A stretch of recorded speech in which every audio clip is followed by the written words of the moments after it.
Después de un primer panel que estuvo bastante polémico y que realmente nos levantó, digamos, las ganas de discutir, ¿no? El siguiente de alguna manera está muy relacionado con el primero. De hecho, Ricardo ya estuvo hablando de la interpelación plebeya, ya hubo algunas sugerencias, cuestionamientos concretamente sobre el término, pero está claro que, bueno, ahora se van a presentar en este panel tres diferentes casos que hablan de este tipo de procesos, ¿no? Que evidentemente son procesos que invitan a pensar la creación de nuevos espacios de enunciación política, ¿verdad? En donde se rompen claramente las reglas de quién dice qué y cómo se dice, ¿no? Entonces, aquí vamos a dar entonces primero la palabra a Oscar Vega. Gracias, muchas gracias. ¿Está funcionando este micrófono? Sí. Voy a tratar de tomar menos de 20 minutos porque creo que la parte más rica es justamente el intercambio, poder dialogar. No quiero demorarme en los agradecimientos y la oportunidad de poder estar acá. Hemos tenido una mañana que se ha iniciado así con calor, entusiasmo enorme. Además, bueno, nuestra llegada con la experiencia del paro de ayer es realmente parte de esa energía, yo creo, que estamos viviendo en este lugar. Nuestro panel es claramente con el tema que lo han titulado con interpelación plebeya, acciones colectivas y democracia. En realidad esto es una continuación de una conversación que se ha hecho a través de otras videoconferencias y así. Yo me voy a abocar a 3 puntos. He habido también un poco, y así se inició, digamos, mi participación en este grupo desde un inicio en torno a la experiencia de comuna. Y esto dio pie, pero además en medio de las participaciones se dio todos los sucesos de Bolivia, que es parte del gran debate mediático, voy a ponerlo, y que ha dividido las aguas y ha confundido enormemente cuán de izquierda, cuán de derecha, cuán fascista lo que sucede. Entonces son 3 puntos. Uno va a ser la experiencia común, el segundo el caso Bolivia, y el tercero con el que voy a insistir es el proceso constituyente, con el caso específicamente boliviano. La experiencia común, muy breve, y esto fue parte de una primera videoconferencia. Hay un texto mío que está circulando, muy bien. Hay un texto mío que está circulando y con mucho gusto, que se llama Un pensamiento alegre en torno a comuna, que son unas mínimas consideraciones con respecto a lo que fue durante un periodo de 10 años de un trabajo conjunto con varias personas, y que sobre todo se conoce porque algunos cobraron un relieve en el ámbito político y gubernamental, y los libros tuvieron, digamos, un eco. Entonces, mis consideraciones en torno a lo que fue esa experiencia comuna fue un poco mostrar de que si podíamos hablar de esas figuras y la importancia de varios de los textos que circulan hoy en día para descargar, los libros de comuna, que vamos a publicar más de 20 y tantos libros, y colectivos son por lo menos 8 o 9. Esto está sostenido o de alguna forma nutrido de una serie de condiciones que no se pueden reducir meramente a un trabajo que podríamos llamar tradicionalmente como intelectual. Y en esa medida, la propia actividad del Grupo Comuna era una interpelación y una crítica a la idea y a la figura de intelectual. Esto lo digo porque cuando hablaba de un pensamiento alegre, era en el sentido de que cómo los afectos, las amistades, la confianza podían generar espacios productivos, ámbitos de creación. Y era porque los que conformábamos veníamos de trayectorias, experiencias muy distintas, formaciones y vocabularios. Entonces, claro, como comuna no tenía un programa o vamos a decir, un manifiesto. Era más bien las condiciones para poder discutir esas trayectorias, esos vocabularios y a partir de ahí tratar de elaborar. Pero no solamente era del grupo, sino esto funcionaba el grupo y estos debates en la medida en que eran espacios abiertos de debate, que comenzaron una vez al mes y con la intensidad de los procesos políticos en Bolivia entre el 2000 hacia la Asamblea Constituyente, se empezaron a hacer una vez a la semana, una vez al mes, a cada 15 días y después semanalmente, y a veces teníamos hasta 3 veces en la semana. Pero eso era la intensidad con la que se vivían los procesos. Y era un espacio que no eran los únicos, los de comuna que hablaban, sino de alguna forma programaban, invitaban, convocaban y discutíamos con distintas figuras o dirigentes o, vamos a decir, amigos o compañeros y compañeras que estaban viniendo inclusive de otros lugares, no solo de Bolivia, sino de Sudamérica y Europa. Era una forma también de descentrarnos. Y eso es lo que motiva. Porque lo llamé un pensamiento alegre en el sentido de que, vamos a ponerlo así, en esa tradición, vamos a decir, filosófica de que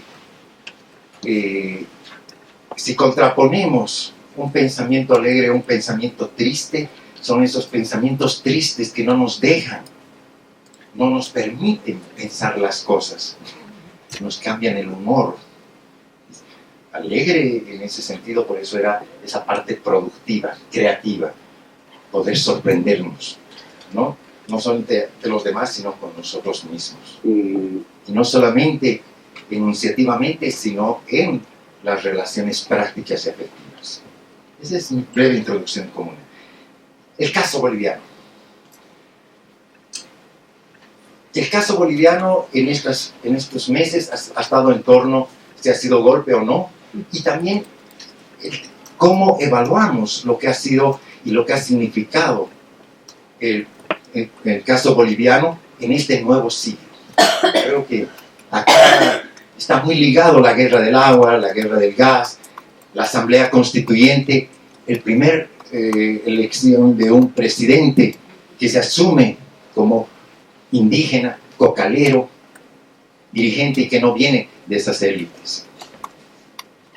Bueno, en el caso boliviano y lo que ha sucedido en unas semanas en este nuevo ciclo de elecciones, ha habido un malestar público ciudadano que no ha querido continuar.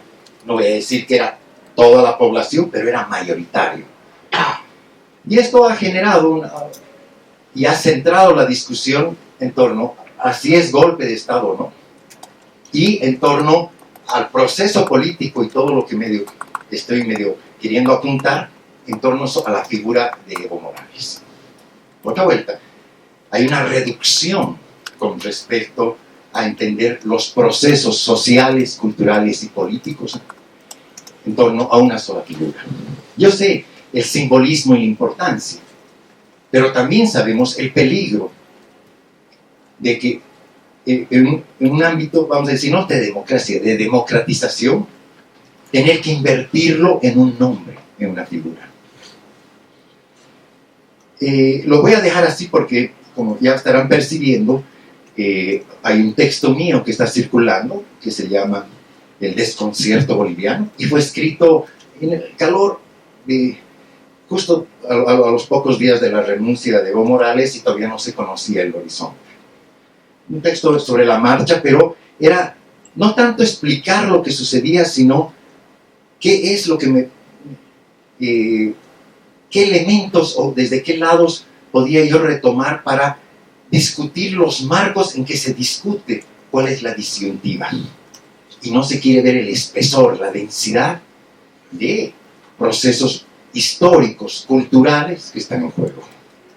Y ahí retomé una figura para mí muy importante, y en el último tiempo ha sido mi bastón un poco, que es una figura muy polémica en Bolivia y en buena parte de Latinoamérica, y parte de su polémica es que casi no se lo lee, que es Zabaleta Mercado. Un hombre que vivió sus últimos años, murió muy joven, a los 47 años, pero una producción inmensa porque vivía como periodista y demás. Pero los últimos años estuvo en el exilio en México y le tocó un periodo muy interesante allá, pero fue un autor desde su perspectiva marxista heterodoxa. Cuando digo heterodoxa porque su lectura es de Mariátegui, y desde Mariátegui hacía una interpelación enorme con respecto a la tradición, no solamente izquierdista, marxista, con respecto a la condición del indio y al tema. Él no hablaba solamente de la descolonización, ¿no?, sino hablaba el carácter de esa liberación de estos pueblos. Estoy hablando de fines de los 70, principios de los 80, muere el 84. Tiene un libro hermoso, se lo recomiendo, que se llama Lo Nacional Popular en Bolivia, que cambia toda la perspectiva de entender la historia, protagonistas, ciclos, etapas.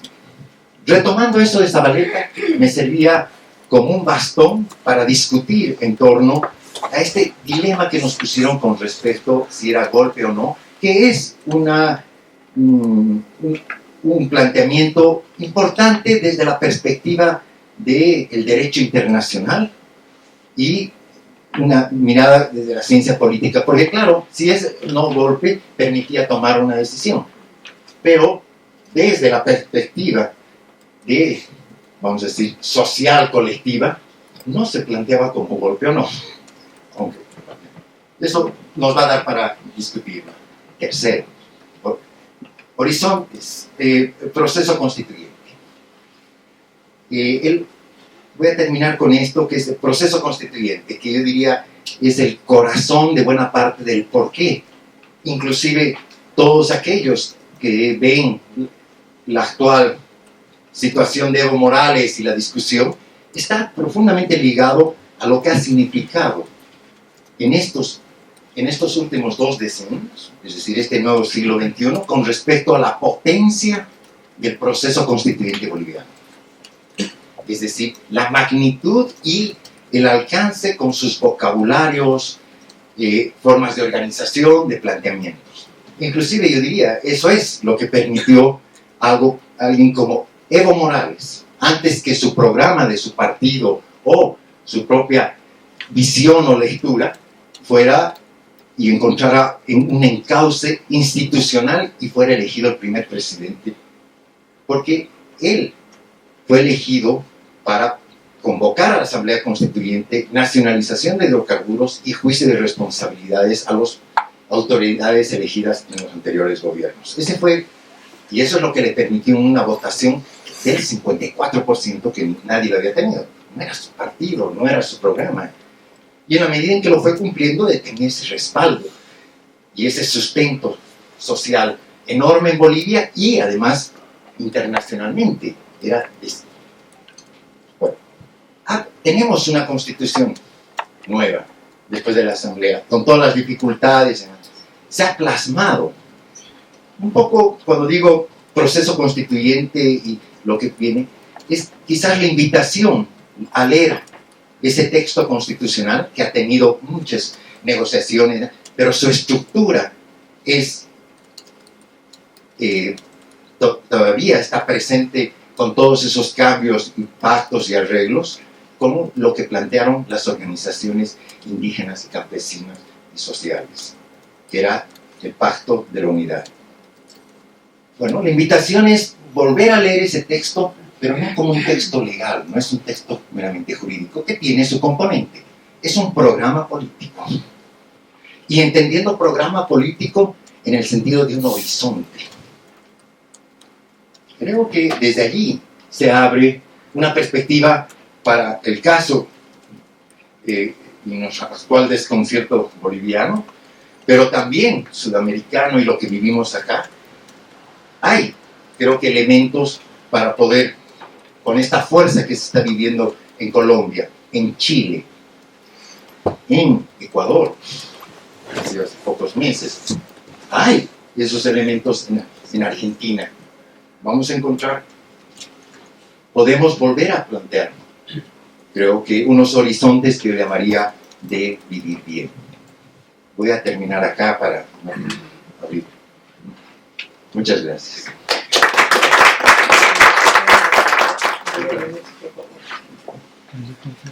Bueno, buenas tardes. Quería comenzar agradeciendo a los organizadores del evento por mi convidar y por estar aquí hoy, tanto por parte de la Universidad Javeriana, que me posibilita también estar por primera vez en Colombia, en Bogotá, y sobre todo el Gripal, con quien tengo una relación, además de, digamos así, complicidad política, una relación afectiva, digamos así.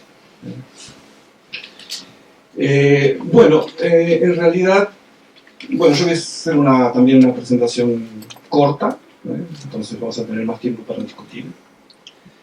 Pedí para colocar esa imagen de 2013 en Brasil porque me parece que es muy representativa de lo que voy a hablar ahora. Entonces voy a hablar del caso brasilero, pero me gustaría que no se leyese apenas como una especificidad de Brasil, sino como una posible trayectoria de determinados acontecimientos que llamamos interpelación plebeya, que podemos llamar levantamiento, rebelión, entonces poder colocar eso en juego, ¿no? Y en fin, sacar algunas reflexiones sobre lo que yo llamaría de trabajo político, como ya había insinuado eso en el ámbito de los seminarios, ¿no? Anteriormente, cuando hice el debate con ustedes. Tal vez lo que yo separé, digamos, mi presentación son dos partes. La primera es tal vez repetir cosas que ustedes ya saben sobre el caso brasileño, pero me parece importante decirlas porque explicita de alguna manera mis cuestiones con esto, ¿no? Por más que ustedes conozcan, probablemente hay diferentes interpretaciones sobre lo que está aconteciendo en Brasil. Y claramente, bueno, yo lo había llamado a mi exposición también el desconcierto, el gran desconcierto, un poco siguiendo el título, ¿no?, del texto de Oscar, porque inmediatamente después que hicimos aquí el seminario aconteció el problema de Bolivia. Pero es un gran desconcierto en el caso, me parece, no estoy completamente seguro en el caso de Oscar, pero sí en mi caso. Es un gran desconcierto porque ese movimiento, ¿no?, esa interpelación, será contra gobiernos que nosotros mismos ayudamos a construir.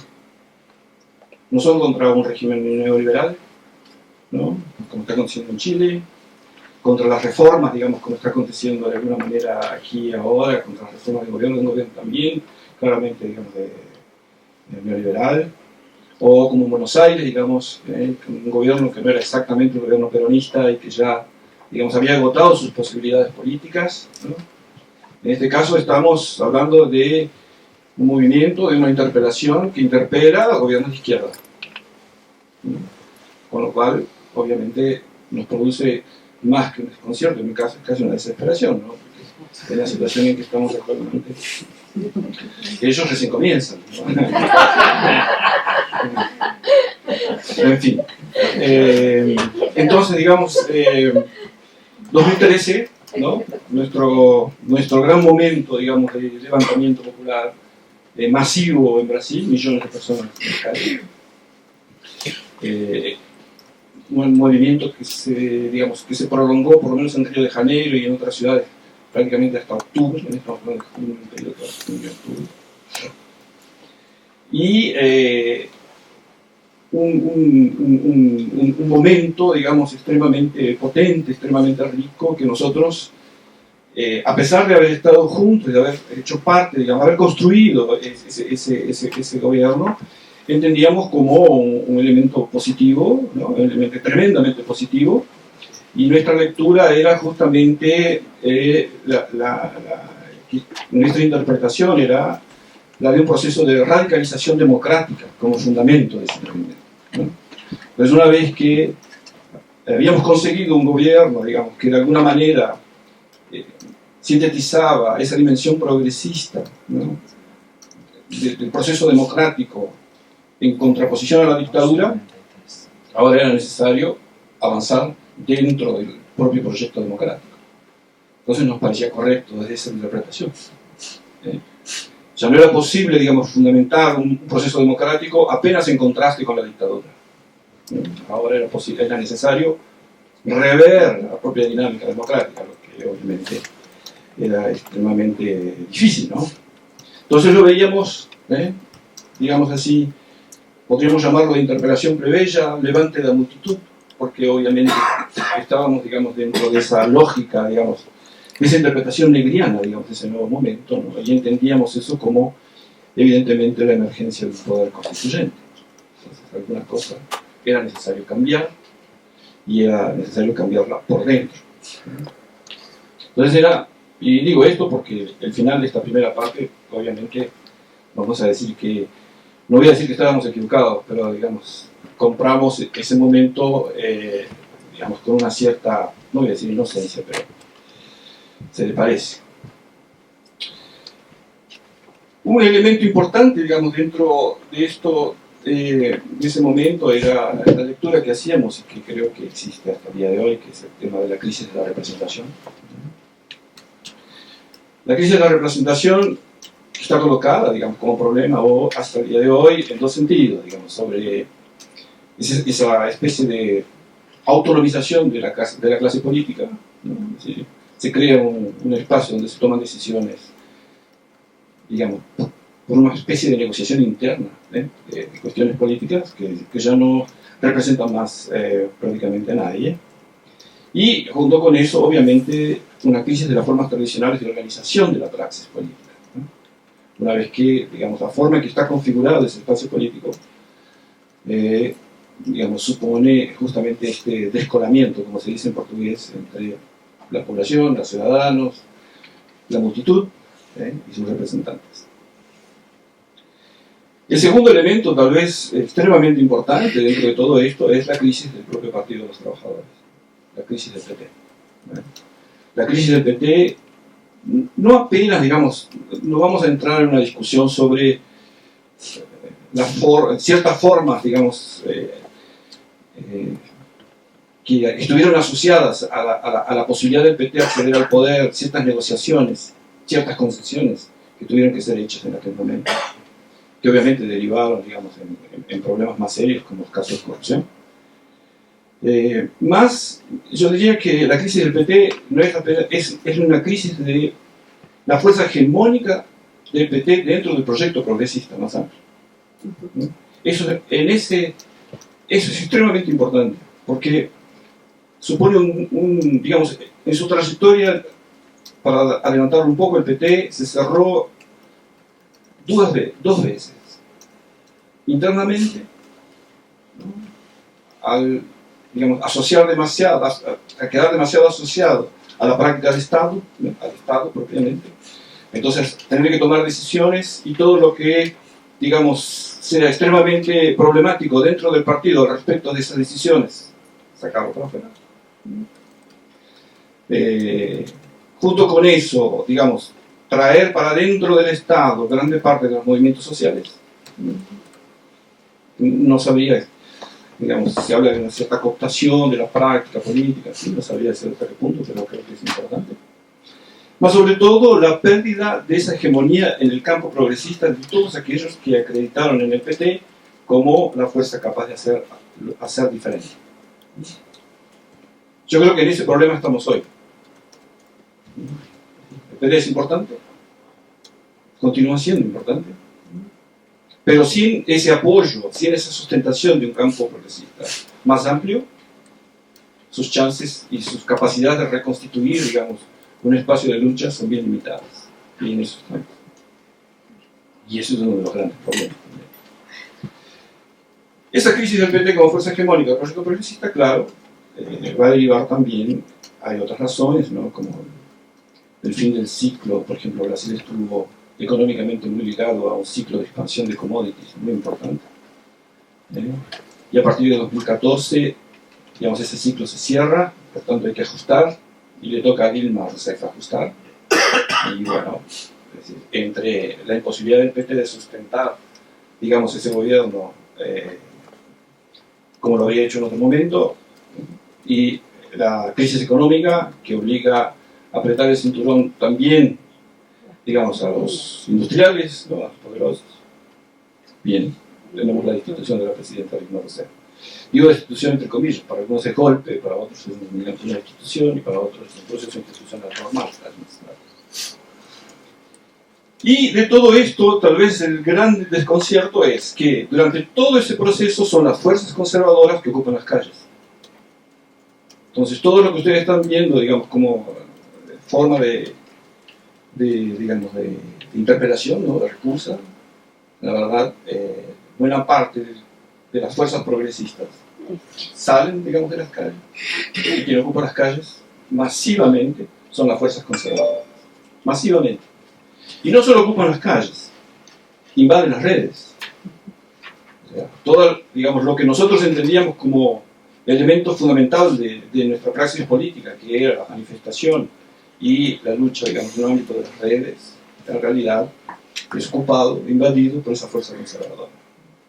Y eso es una novedad, porque en realidad esas fuerzas de derecha nunca, digamos, habían estado tan presentes en esos ámbitos como de la misma forma que en otro momento lo hicieron las fuerzas de izquierda.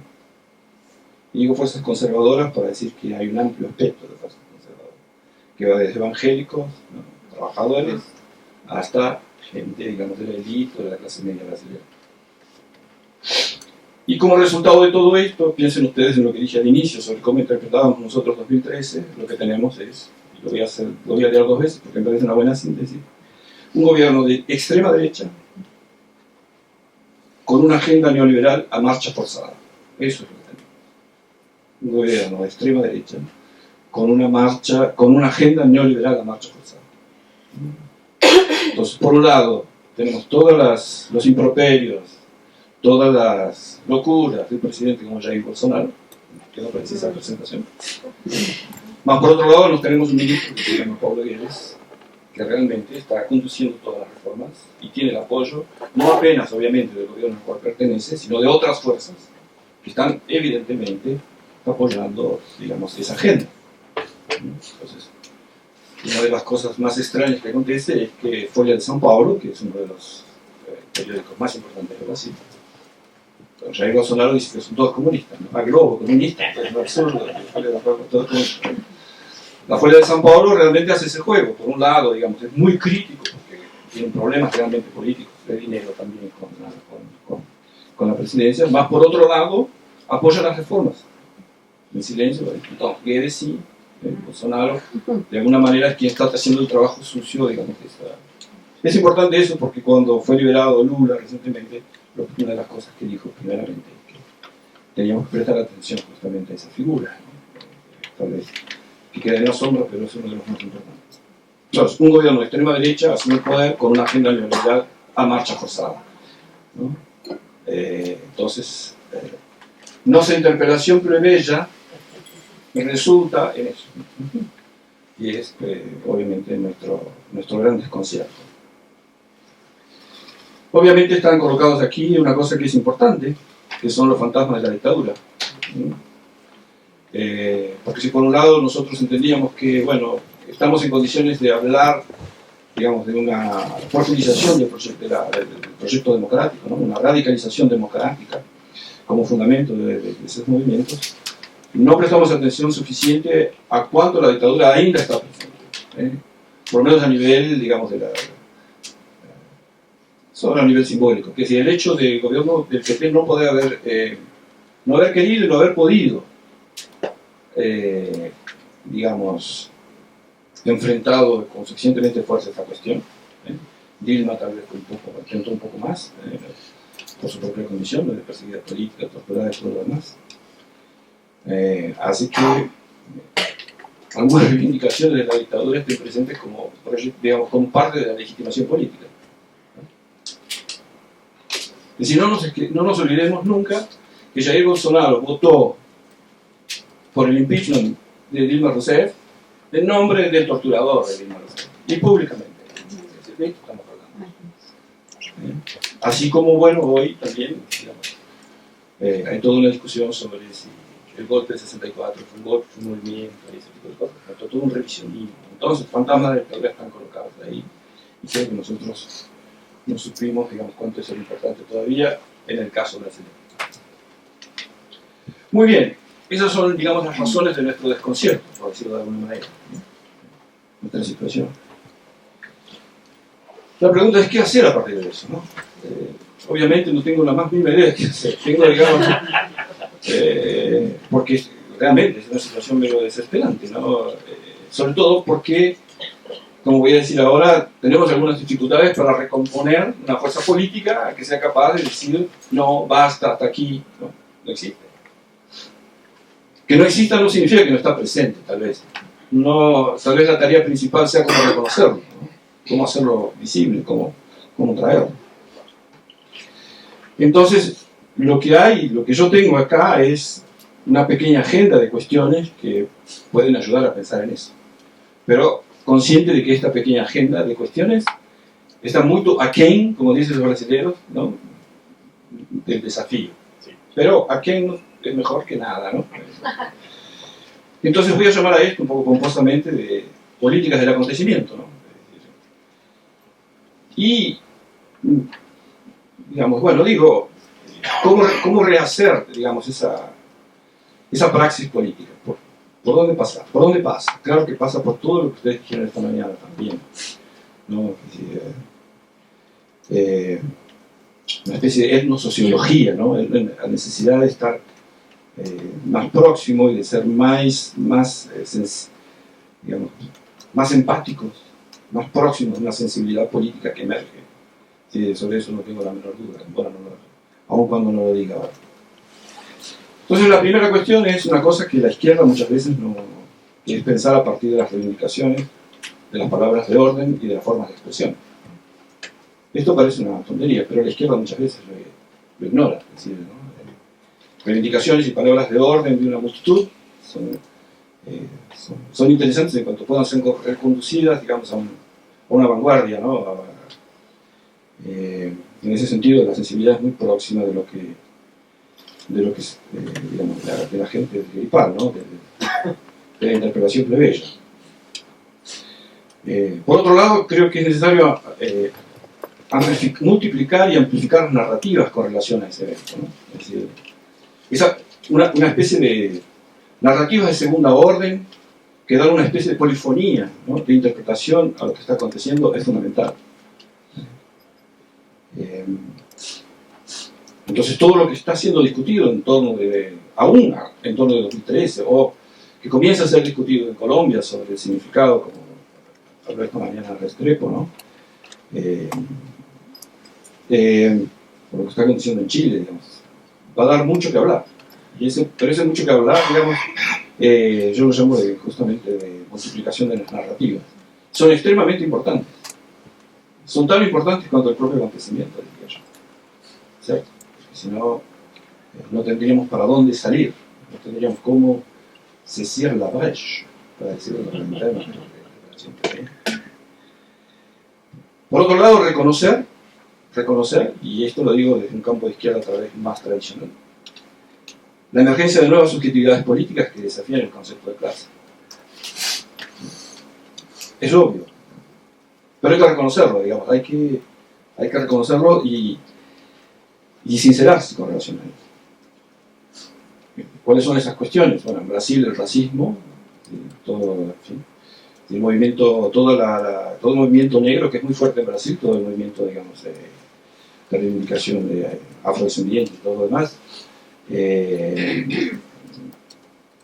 ha tenido siempre una cierta dificultad. Digo esto ¿por qué? Porque en la época en que estaba la amenaza, digamos, del impeachment, escuché muchos petistas diciendo que en realidad la única solución, la única manera de parar el impeachment era movilizando la clase operaria tradicional del ABC paulista, donde yo trabajo, ¿no? Pero hay muchas cosas que no se reconocen más en esa clase, justamente ese es el problema. Entonces la cuestión del racismo, la cuestión del feminismo, obviamente, ¿no? Y sobre todo, digamos, una especie, no voy a decir un sujeto más, que yo trabajo, que es el precariado metropolitano. Es decir, ese conjunto de trabajadores autónomos que son precarizados en el ámbito de la metrópoli, ¿no? Ahí quería, si no quería extender mucho, pero una vez tentamos, por ejemplo, juntar algunas lideranzas de vendedores ambulantes en Río de Janeiro con las formas de la organización del trabajo más tradicional, la Central Única de Trabajadores de Brasil, ¿no? Es como intentamos hacer políticamente ese puente, ¿no? Es imposible, realmente. Si podría entrar en detalles después si les interesa sobre cómo terminó esa historia, ¿no? Creamos una especie de foro de trabajo metropolitano justamente para decir, bueno, todos esos trabajadores, digamos, que no tienen ni formalidad, ni tienen empleo, no tienen salario, pero hacen parte de la lucha de los trabajadores y sería extremadamente importante para el trabajo. Digamos, no tiene cabida dentro de eso. Entonces, la crisis de la forma partido, esto, bueno, ustedes lo saben, pero digamos es extremadamente importante. Y junto con la crisis de la forma partido, lo que ha habido en Brasil es una crítica importante a esa tentativa bastante forzada de hegemonización de la fuerza de izquierda que el PT llevó adelante y también de cierto ámbito del Estado, ¿no? Entonces todo eso está junto. El problema de la organización, bueno, un poco leninista como cuestión, pero digamos, a esta altura del partido tenemos la siguiente disyuntiva. Es preciso organizar la fuerza antagónica, porque sin organización su capacidad, digamos, creo yo, es absolutamente limitada. Por otro lado, ¿qué significa organizar esas fuerzas? Porque hay un timing para eso, ¿no? Es decir, cuando digo que esas nuevas subjetividades, esas posibilidades, digamos, de la diferencia, venía a ser parte de la lucha política, tal vez un esfuerzo de organización demasiado forzado, demasiado temprano, es contraproducente. Porque o crea distorsiones dentro, digamos, de la fuerza, o simplemente no lo acepta. Entonces, ¿cómo hacer eso? Tal vez no exista, que si me sorprende extremadamente que en Colombia tengan 13 puntos consensuados, digamos, que me parece fantástico. Ojalá lo hubiéramos tenido en aquella época, porque iba a dividir claramente, no lo tuvimos. Entonces, eso que parece un detalle, lo mismo en Chile las cosas son medio difusas, ¿no? Pero ustedes tienen 13 puntos más 2, ¿no? Como escuché el otro día, no sé cuáles son esos ahí. Y bueno, he preguntado por ahí si eso es... Sí, claro, es consensuado, realmente esos 13 puntos representan bastante bien lo que se pretende, ¿no? Entonces tienen un elemento de negociación muy fuerte, creo yo. Y finalmente, tal vez el último punto que me parece, y yo lo tomo justamente de una de esas narrativas, de esa amplificación de narrativas, o narrativas de segunda orden, de tercera orden, como lo querramos llamar, que es el trabajo de un autor argentino que se llama Ignacio Leucovitz. Lamentablemente él falleció. Pero en 2004, Paidós edita un libro de él, que se titula Pensar sin Estado, la subjetividad en la era de la fluidez. Esa fluidez no tiene que ver con Bauman, tiene más que ver con Bergson, ¿no? ¿Y por qué digo eso? Porque es un libro que sale justamente a intentar entender ese momento, ¿no?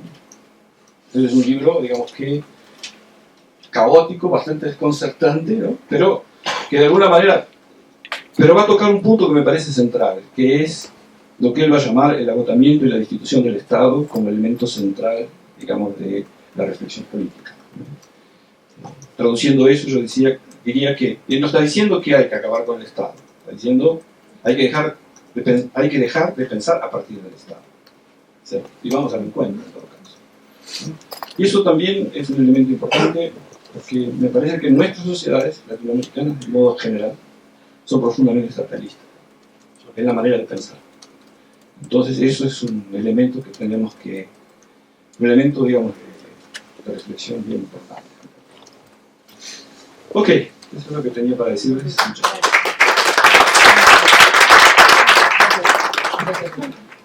Buenas tardes. Muy buenas. Muchas gracias por estar aquí, sobre todo a esta hora que es la hora de la siesta en realidad. Que todo el mundo siga despierto. Bien. Entonces, yo voy a seguir justamente un poco la reflexión colectiva que iniciamos en este seminario virtual de hace un mes justamente, teniendo en cuenta sobre todo pues, estos dos textos que envió antes de este seminario virtual sobre el pensamiento alegre y que después el que envió sobre el que ha mencionado del desconcierto boliviano. De todo lo discutido hasta ahora, aquel día, en este seminario virtual y hoy mismo, permítame comenzar con una constatación extremadamente simplista, pero en la que creo que podemos estar más o menos de acuerdo, si no como verdad indiscutible, al menos sí como hipótesis heurística para ir avanzando en la discusión. En Brasil, a partir de 2013, y en Bolivia, de manera particularmente obvia desde las últimas elecciones presidenciales, diversas movilizaciones, que quizás son plebeyas o no, todas movilizaciones, y vamos a dejarlo sin adjetivo, en todo caso, de segmentos de la población que no se sienten representados. Ahí está la cuestión del problema de la representación. Y bueno, en el caso de Bolivia, a pesar de que inicialmente habían contribuido a la instauración de esos gobiernos, estas, llamémoslas, nuevas interpelaciones plebeyas, terminan convirtiéndose en instrumentos de las fuerzas reaccionarias y conservadoras. El caso del país andino amazónico es en este sentido particularmente desconcertante. Este adjetivo lo tenemos que emplear todos. Si las interpelaciones plebeyas en la Bolivia de comienzos del milenio habían forzado un proceso constituyente descolonizador y por lo tanto que se quería plurinacional, despatriarcalizador, anticapitalista, eso que se institucionalizó con la expresión proceso de cambio, las interpelaciones plebeyas o no, no sé, contemporáneas, en buena parte surgidas de las mismas comunidades, y esto es una diferencia, tú dices, por la derecha tomaba las calles, no, aquí son las mismas comunidades que estaban contra este gobierno neoliberal de 2000 y que ahora están contra este gobierno neoliberal de 2019. En fin, estas intervenciones previas contemporáneas, en buena parte surgidas de las mismas comunidades, se han revelado fundamentales en la tentativa en marcha de restauración de lo que podríamos llamar el poder político patricio. Y digo del poder político porque el económico jamás lo perdieron. De hecho, sobre todo los últimos gobiernos del MAS, incluso lo reforzaron, ¿no? Lo que podríamos tristemente denominar su intento, por el momento parece exitoso, de proceso de marcha atrás.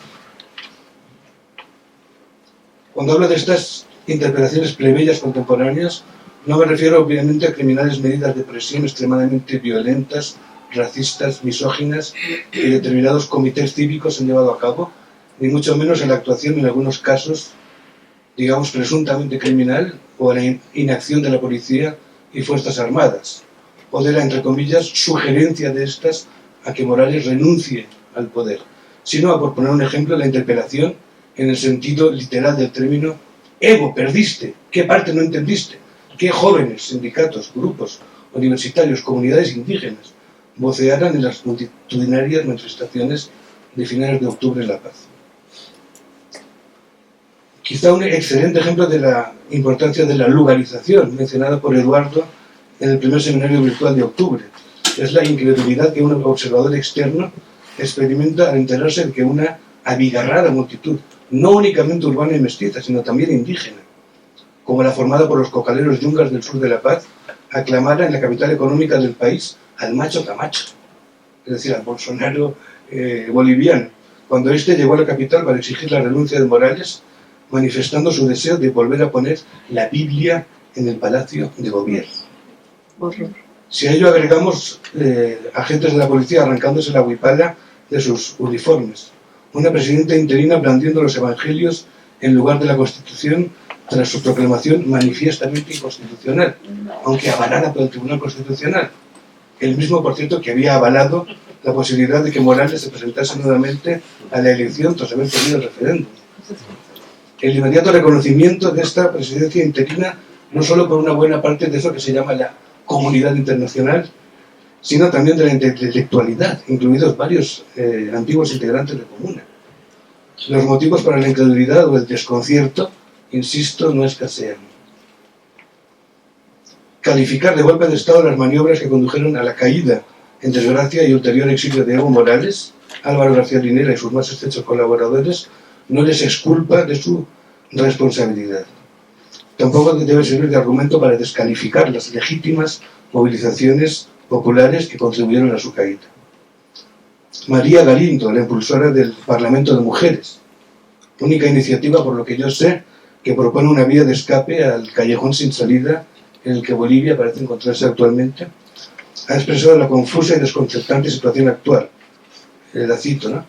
La tesis del golpe asfixia la discusión política fundamental, que es el contenido político de esta crisis, que inició siendo una crisis política de representatividad, de legitimidad y de respeto a la constitución política del Estado, y que derivó en un golpe de Estado y en una toma y control fascista y racista impulsado por la CIA de gran parte del Estado. Un golpe de Estado premeditado, sabemos que hacía meses que lo estaban preparando, mucho antes de las elecciones. Y un golpe de Estado en el que la OEA ha jugado un papel fundamental, por cierto. La defensa a ciegas, sigo con la cita de María Galindo, la defensa a ciegas o el ataque a ciegas contra o a favor de Evo Morales no resuelven nada que profundizan uno de los problemas estructurales de la política en Bolivia, como es el caudillismo. Ni Evo es la solución, ni es el demonio.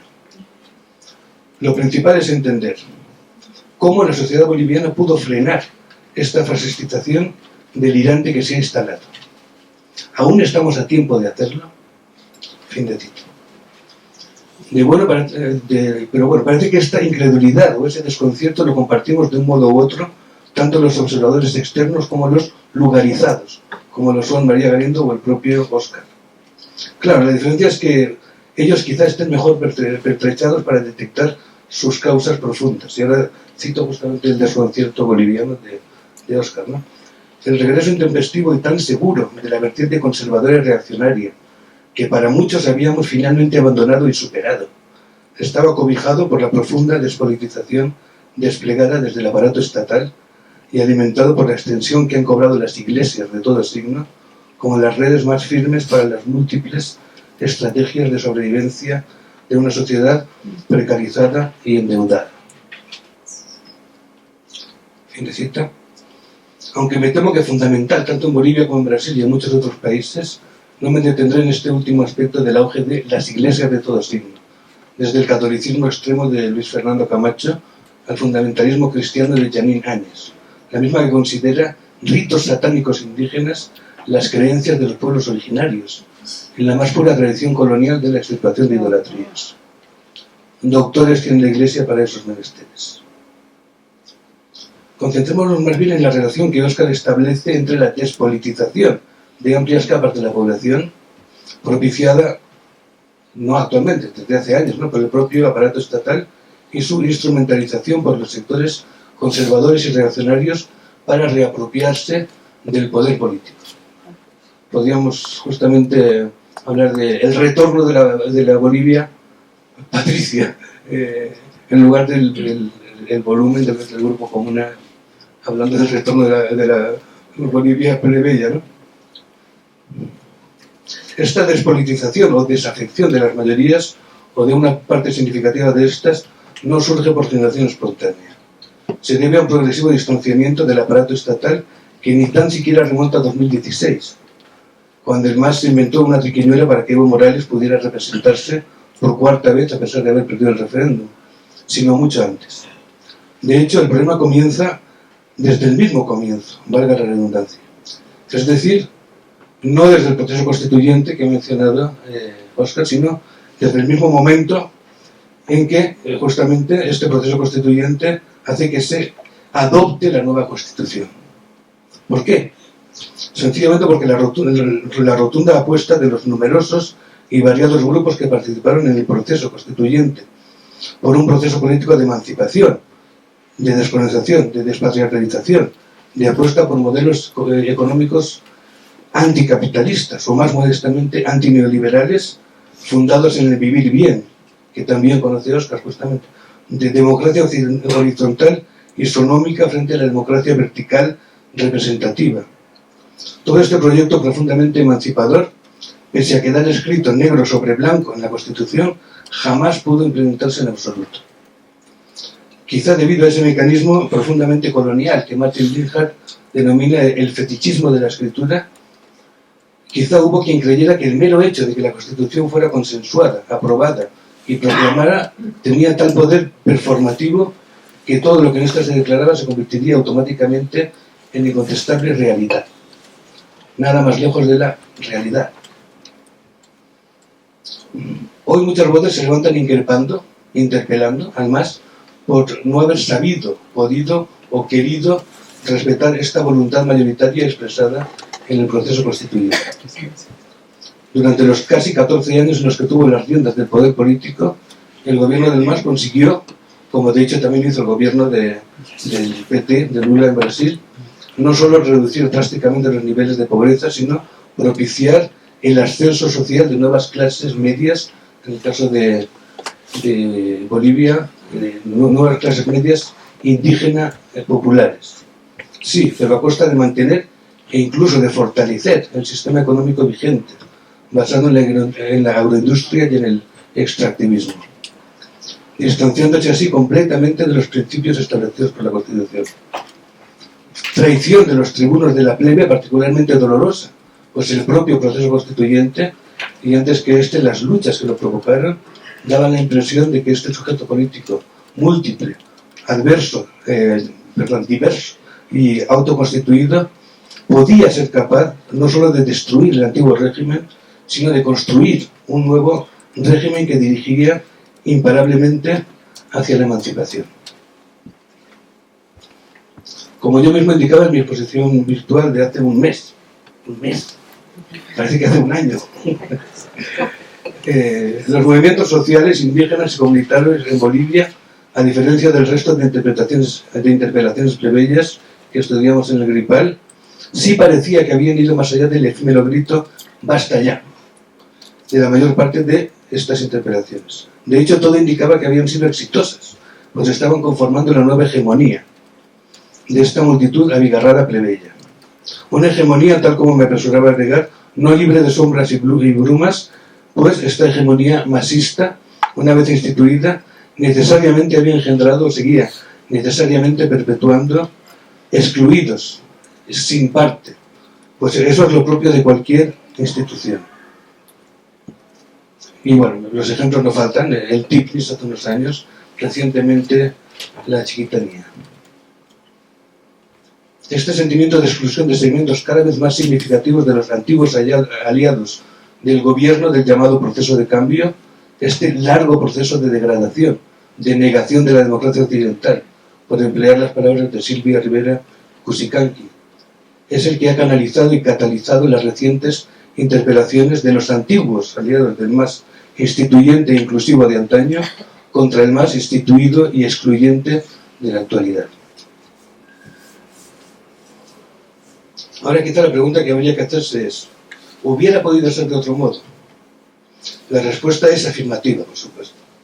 ¿Hubiera podido ser de otro modo mejor? E incluso, más probable, incluso podría haber sido de otro modo peor.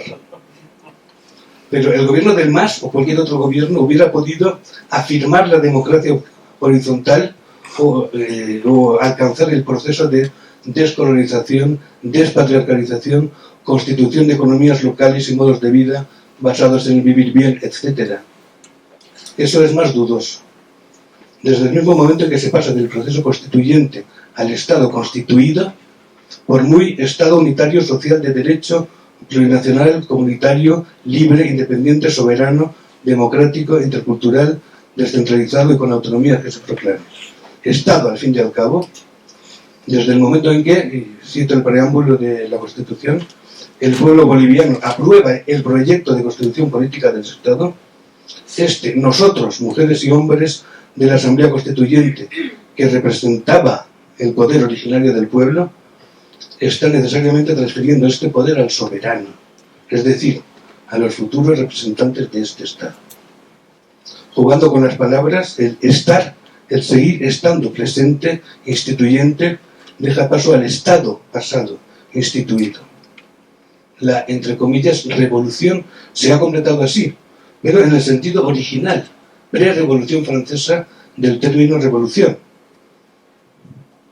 Es decir, la revolución como restauración, como retorno a un punto establecido después de haber dado, como los astros en su órbita espacial, toda una vuelta completa.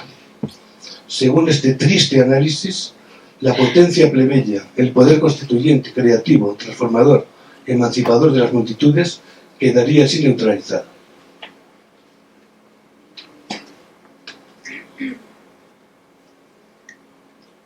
Los recientes acontecimientos en Bolivia y de hecho en tantos otros lugares del planeta parecieron así confirmar que el alcance de las interpelaciones plebeyas debe medirse no ya en términos de su dudoso poder constituyente, sino en su, sí, indudable poder destituyente.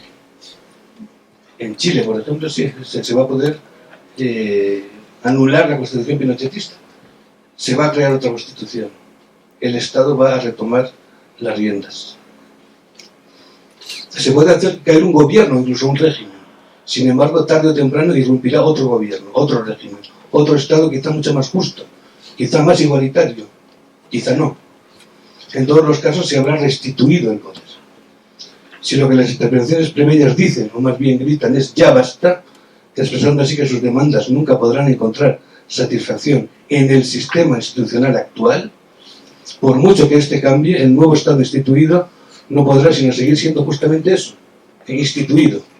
Es decir, básicamente, una máquina cuya razón de ser no es otra que seguir generando subjetividades que no tienen parte, por emplear la conceptualización francesa eurocéntrica de Rancière. Concluiré de modo hasta cierto punto similar a como lo hice en mi intervención virtual de hace un mes. Desafortunadamente, seguimos sin encontrar el modo de realizar esa transformación del mundo hacia la emancipación de la que hablara Marx en su famosa 11ª tesis sobre Feuerbach. O más modestamente, yo personalmente sigo sin encontrarlo.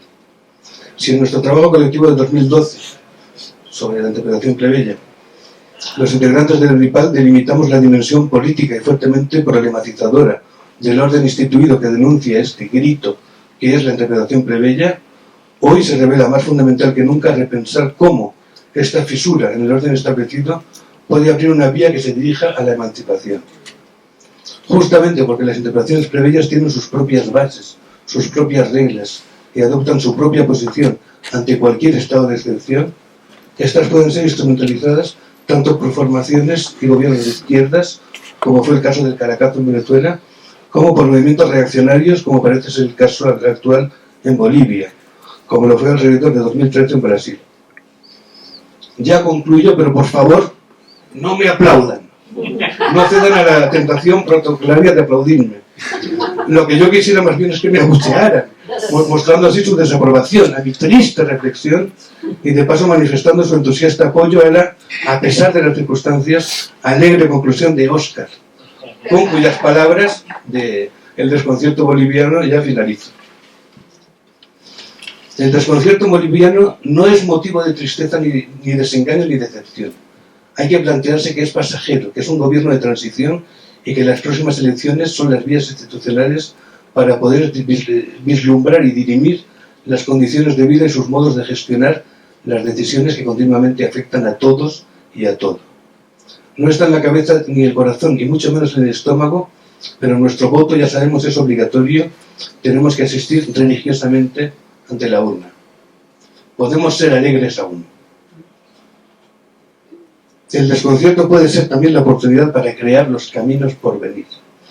Así que muchas gracias, Óscar, por permanecer resilientemente inasequible al desconcierto y al desaliento. Y gracias a todas y a todos por su atención. Si aplaudan, aplaudan a Óscar más bien.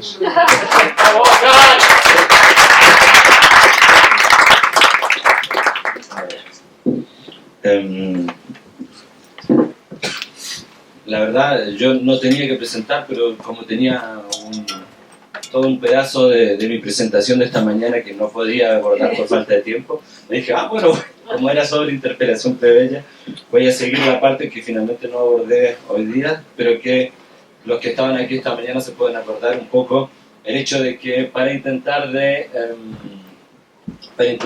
interpretar de forma teórica, metodológica, los sublevamientos que ocurrieron en Latinoamérica desde el 89, se podría decir. Bueno, así nosotros habíamos hecho relatos de vida, entonces lo que voy a traer un poco aquí son los relatos de vida y la aplicación de la metodología, así que es como la parte que no pude presentar esta mañana. Bueno, no voy a comentar, digamos que yo creo que ya todos sabemos que a partir de los años 90 hay una especie de aumento de la conflictividad social, esos términos de sociólogos, pero que se pueden graficar a nivel cuantitativo, no voy a entrar en detalle. Después, bueno, pero hay algo que cambia justamente. La interpelación plebeya no son las luchas contra las dictaduras, tampoco son las luchas sindicales que se habían visto, bueno, el hecho de que surjan protestas, pero dentro de gobiernos democráticos. Entonces hubo también lo que se llamaron las estallidos del hambre, pero que en realidad eran contra la austeridad, y así las grandes marchas campesinas que ven surgir una nueva forma de acción, pero también, bueno, como lo mencionaba Gerardo, nuevos actores que no se habían visto antes, o sea, que existían, pero que estaban subordinadas a lógicas socialistas, a lógicas campesinas o obreras. O sea, lo indígena no existían los indígenas, pero no se afirmaban como un sujeto social, y así van surgiendo también los piqueteros, que son los cesantes, que se unen con los empleados del Estado que no recibían, bueno, y así, no puedo comentar todos, pero digamos que hay una serie, y esta ni siquiera es exhaustiva.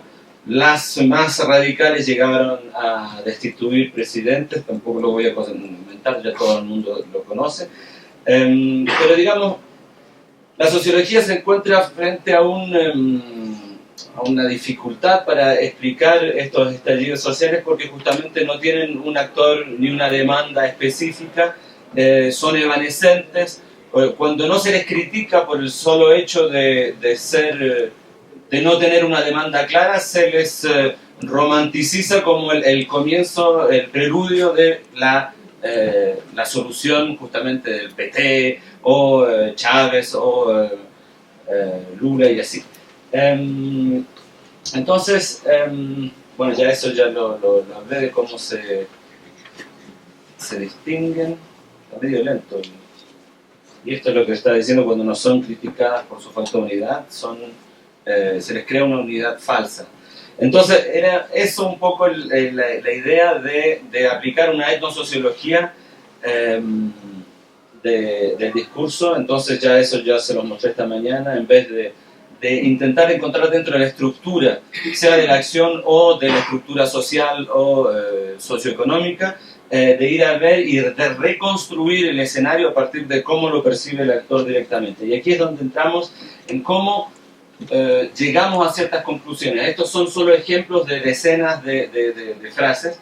Entonces, algo que ocurre, que justamente como la categoría de sufrimiento no es una categoría que surja de Bourdieu o de Hegel o de Onet, sino que es realmente la gente lo dice. Entonces, cuando la gente está hablando, yo les decía, no les preguntamos por qué lo hicieron, sino que cuéntenos. Ellos, todos los relatos empiezan y dicen: toda mi vida fui testigo de las injusticias, la falta de libertad, la falta de derechos.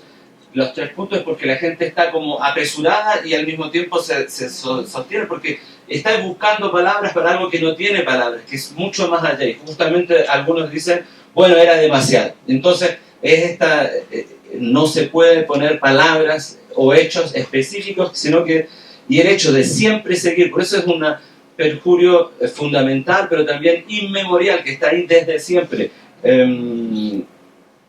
Justamente creo que tengo aquí, bueno, hay otros que tengo muchos en mente, pero que decir que siempre habían sido tratados así desde 500 años hasta ahí, y justamente demasiados problemas. Como les decía también, esta figura del sufrimiento no es para nada victimaria. Justamente esta frase que apenas se lee, frente a tanta injusticia, muertos y violencia, teníamos nosotros que sublevarnos, y la gente que participa es porque o bien ha visto el sufrimiento del pueblo o ha sufrido en carne propia las represalias.